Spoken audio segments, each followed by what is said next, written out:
Check if a binary tree is a BST or not. Let's take this binary tree for example. Now, according to the BST property, for any node, the left subtree should have nodes smaller than that node, while the right subtree should have nodes bigger than it. So here, we can say that the left subtree of the root node will have smaller nodes than the root, and the right subtree will have greater nodes only. Based on this observation, we can simply see that for a binary tree to be a BST, the value of each node must lie within a certain range, and the range for any node will be decided based on its parent node. So, let's start with the root.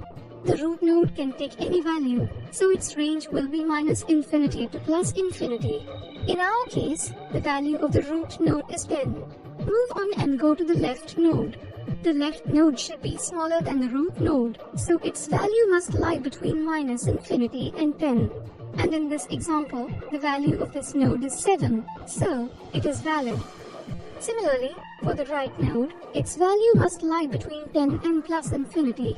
And here, the value is 15, which is also valid. So, in a similar fashion, we will derive the valid range for each node based on its parent node and check its validity.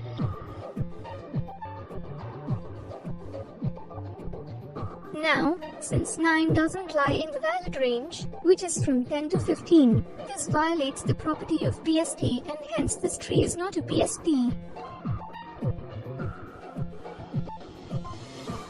Clone doubly linked list, which has a next and an arbitrary pointer.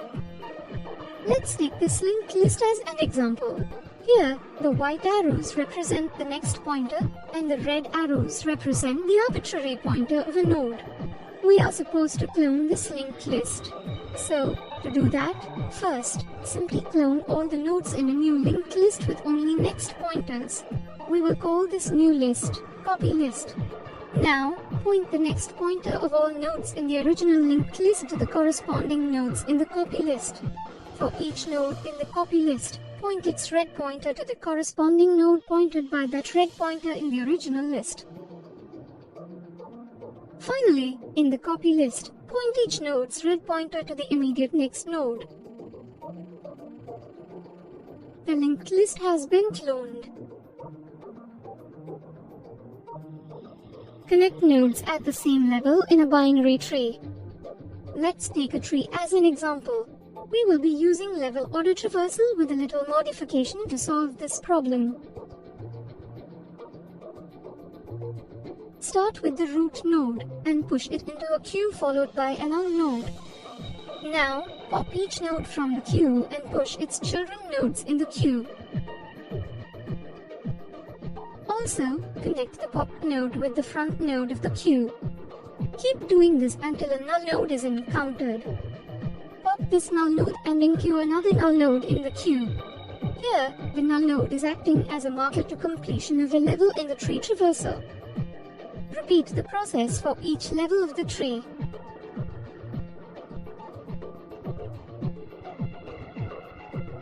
This process will take big O of n time.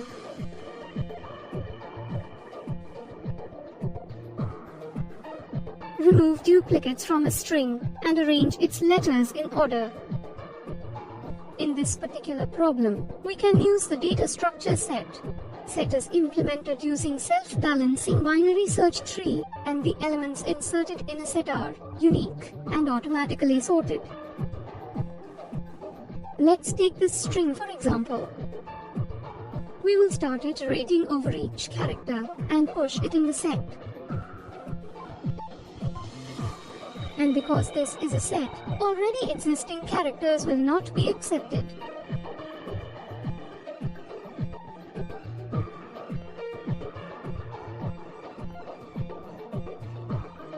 The time complexity for this process will be big O of n log n, where n is the number of characters in the string.